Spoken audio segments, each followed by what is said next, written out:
Magandang hapon po. Magpapakain na po ulit tayo ng ating mga alagang manok.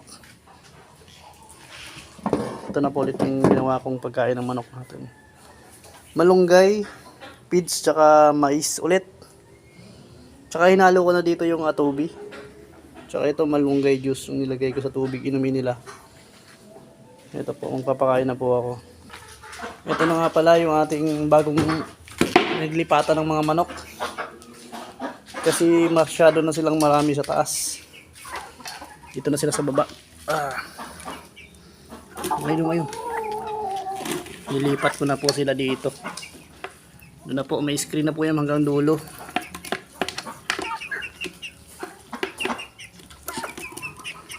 Yan ang ating mga alagang manok. Yung peking duck natin, yan. Huwag nyo apakan yan. Gusto sila. Hindi sila nagsasawa sa malunggay.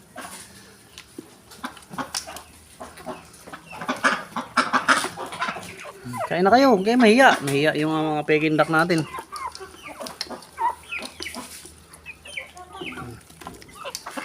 So, tumambay dyan. Ito po, ang ating kainan na isa.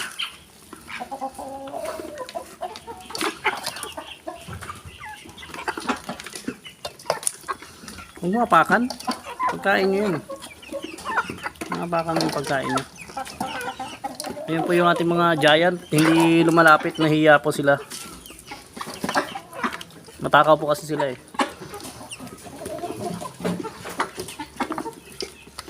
Ayan pa po, yung ating mga alagang manok.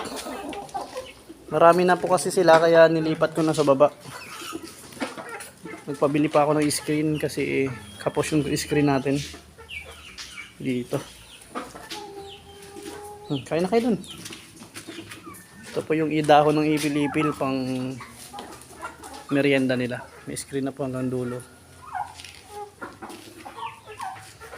Ayan na po sila. Magdadagdag tayo ng mga native na manok. Bibili ako ng Parawakan tsaka Huluano.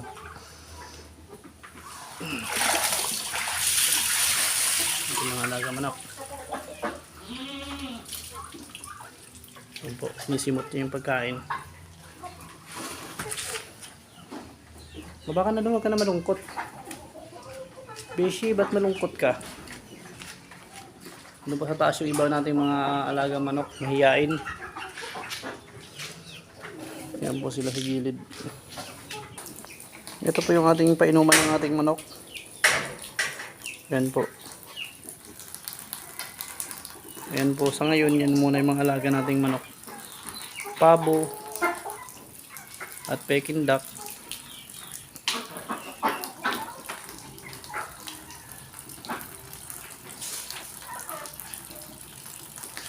Beshi, baba ka na. Malungkot si Beshi ah.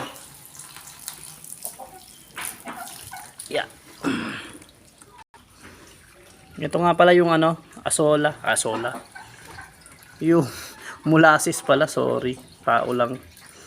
Maglalagay tayo ng molasses sa inumin ng ating alagang manok. Matamis po yan.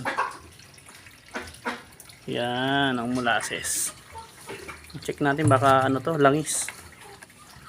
Baka umandar yung alaga nating manok nito. Ayan po yung kulay ng tubig, may molasses. Matamis po yan. Paborito ng mga may ano yan, diabetes. Magustuhan ng alaga natin yan.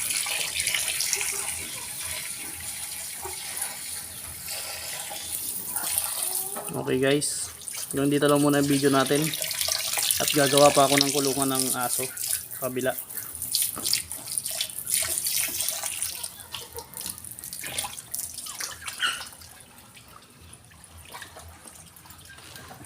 Beshi, baba ka na Beshi. Kulot. Ba't malungkot si Kulot? Bye guys.